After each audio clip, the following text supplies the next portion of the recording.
संघर्ष करेंगे। और हमारे पास हमारे समाज के लोग पास इतना आर्थिक इतनी पैसा नहीं है कि किसी तरह मुकदमा लड़ते हो लड़े, पता चला कोई संघर्ष हो गया, मुकदमा हो गया, हमारा समाज उसी में संघर्ष करके भूमिहीन हो जाता है, अपना पैसा उसमें लगा देता है। मेरा सिर्फ आप सबसे हाथ जोड़ करके निवेदन है, आपस में मत लड़ो, आपस में संघर्ष मत करिए, क्योंकि जब आप आपस में लड़ते हैं बाहर लोग को पंचायत करने में बहुत मजा आता है, बाहर लोगों को पंचायत करने में मजा आता है। जब आपस में कोई मनमुटाव हो जाए तो अपने समाज के लोगों को, जिन्होंने आयोजन किया, ऐसे समाज के लोगों को आप इकट्ठा करो, बैठाओ कि उस पंचायत को खत्म करो। अपने समाज की पंचायत अपने समाज में खत्म होनी चाहिए, क्योंकि बाहर के लोग देखा थे आपसे में बाबा साहब की जयंती बहुत मनाते, लेकिन अब से लड़े मर जाते हैं। इस चीज को खत्म करना होगा।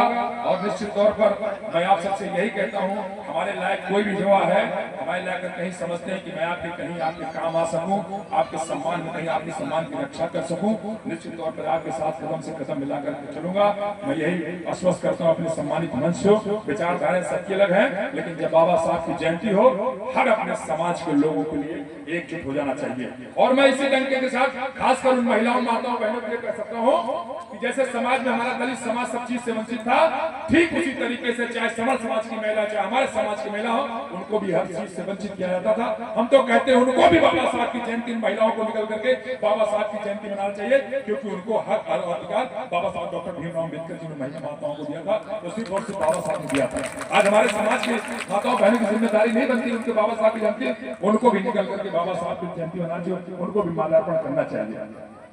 मैं तमाम बातों बहुत कुछ कहने, क्योंकि सुबह से लेकर के बैठे आप लोगों की मुश्किलें क्षमा भी चाहता हूं, लेकिन ये कारवां तो चुक चुका है, इस कारवां को रुकना नहीं चाहिए। और अगर ये कारवां हमारे नौजवान साथियों के ऊपर ज्यादा जिम्मेदारी बन जाती है, आप इसी तरीके से बाबा साहब को मसाल ले चलो, मसाल लेकर के आगे चलते चलो। हाँ, कई चीजें हैं जो हमारे भी पंचशील को हमारी माताएं हैं, अच्छा लगता है। धीरे धीरे जागरूकता आएगी, धीरे धीरे जागरूकता आएगी, धीरे धीरे जब हम आपस में बैठेंगे, आपस में बाबा साहब के बारे में चर्चा करेंगे, हमारे गौतम बुद्ध जी के क्या विचार थे, मानवता का जिन्होंने पाठ हुआ उनके क्या विचार थे, और कैसे संघर्ष किया, जब आपस में एक दूसरे से ज्ञान आदान प्रदान करेंगे तो निश्चित तौर पर हमारे अंदर और ऊर्जा आएगी, और ऊर्जा आएगी। और इसी तरीके से अभी बहुत चीजें वंचित हैं, बहुत राजेश गौतम मजबूत हो गए, देखिए मतलब ना बात हमारा समाज चाह क्या है, हमको जगह एक एक घर में एक एक जो पढ़ा लिखा नौजवान साथी है, उस नौजवान साथी को बाबा साहब का मिशन मान करके चलना है कि हम आने वाली पीढ़ी को क्या भविष्य देने जा रहे हैं, हम आने वाली पीढ़ी को कैसे सम्मान दिलाएंगे, और वो सिर्फ और सिर्फ शिक्षा का माध्यम है।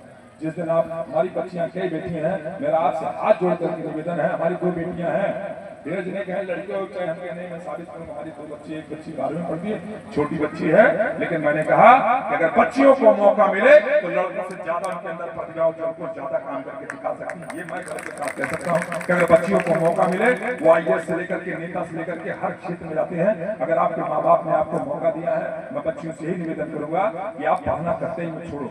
आप जिस दिन शिक्षित हो गए, आज अपने घर में सम्मान पाओगे, अब जब शादी के बाद जाओगे तो वहां भी सम्मान मिलेगा, और जब शिक्षित नहीं होगी तो वही जिम्मेदारियों का बोझ ढोना पड़ेगा। हम लोग तो सौभाग्यशाली हैं कि हमारे माँ बाप चाहे खेत में काम कर रहे हैं, खलियान में काम कर रहे हैं, लेकिन पढ़ने के लिए अगर मौका दे रहे हैं, हम लोग सौभाग्यशाली हैं। आप बच्चों मन लगा कर पढ़ो, और जब मन लगा कर पढ़ोगे तो कहीं न कहीं बाबा साहब का आशीर्वाद निश्चित तौर पर आप लोगों को मिलेगा। और जहाँ कहीं बात हो, मैं तो इन 8 सालों में हमारे सम्मानित मंच में मैं तो कहता हूँ कि कोई ऐसा हमारा होनहार बच्चा, हम तो दुर्भाग्य मानी थे अपन, कोई बच्चा आता कहता कि हम आर्थिक रूप से हमको मदद नहीं मिल रही है, हमने कहा मैं अपने पर्सनल उससे जेब मदद करूंगा, बस अब तुम डिग्री लो, परसेंटेज अपना प्राप्त करो, मैं उसको आर्थिक मदद देने के लिए तैयार हूँ। अब नहीं होगा मैं अपने लोगों को दिलाने का काम करूंगा। आप आओ तो सही मेरे पास, ना पता चला विधायक हो उनका सुनिए, यहाँ जो ना दे रहा विधायक भाई जाएगा, अरे तुम नहीं समझना का विधायक भाई गिरा दे, हमें सब ठोक भाई दे भले ना दे, लेकिन आप कहो तो अपने अधिकारों को, आप आपके समाज का चाहे सांसद हो, विधायक हो, चाहे अधिकारी हो।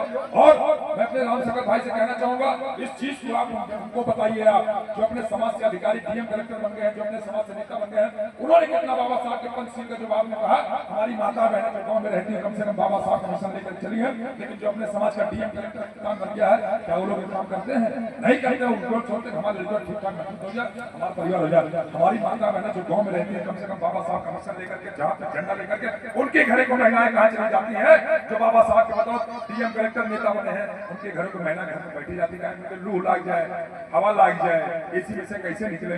हम जब सोचेंगे, हम जिस समाज से उठकर के आए हैं, क्योंकि हम जब क्लास से उठकर क्लास में आ जाते हैं, सोसाइटी से समाज से उठकर क्लास में जाते हैं, तो हम कहीं न कहीं समाज से दूर हो जाते हैं। I should think about myself.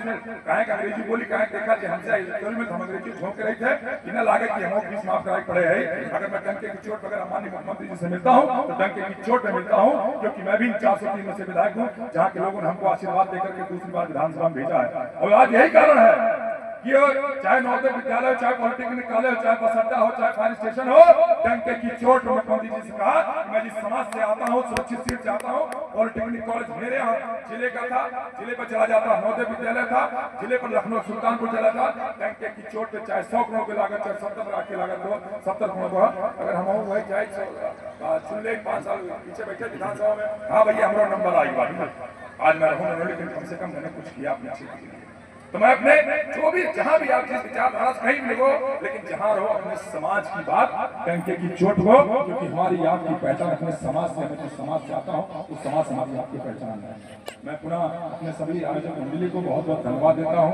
अभी हमारी माताएं बनी हैं और चाहे कहीं मुझसे लगे मुझसे गलती, हमारा पाकर के हाथ में विधायक जी गलती करते तो सुधार लिया, बशर्ते अपने गले से तो हमको लगागा बोला कि बेचारी कोई बढ़ा मैं हमारे कई यहाँ नौजवान साथी हैं। मैं जैसे आपने कहा कि समय के साथ हमको चलना पड़ेगा। जब कभी किसी अधिकारी का, हमारा मित्र डीएम है आपका, अम्बेडकर नगर के डीएम हमारे साथ तैयारी करता, हमारे आरपी भाई बैठे हैं, इनकी ससुराल भी इसी गाँव में है, ननिहाल बगले में नीरपुर बात है। रिश्तेदारी हेरे लागे हमें जान काजीपुर में हर गाँव में हमारी रिश्तेदारी मिल जाती है। लेकिन जब मैं दिल्ली था, बहन हमारी बहन का परिचय बोल रही थी, मैं आने तो बहन का परिचय में जाना चाहूंगा।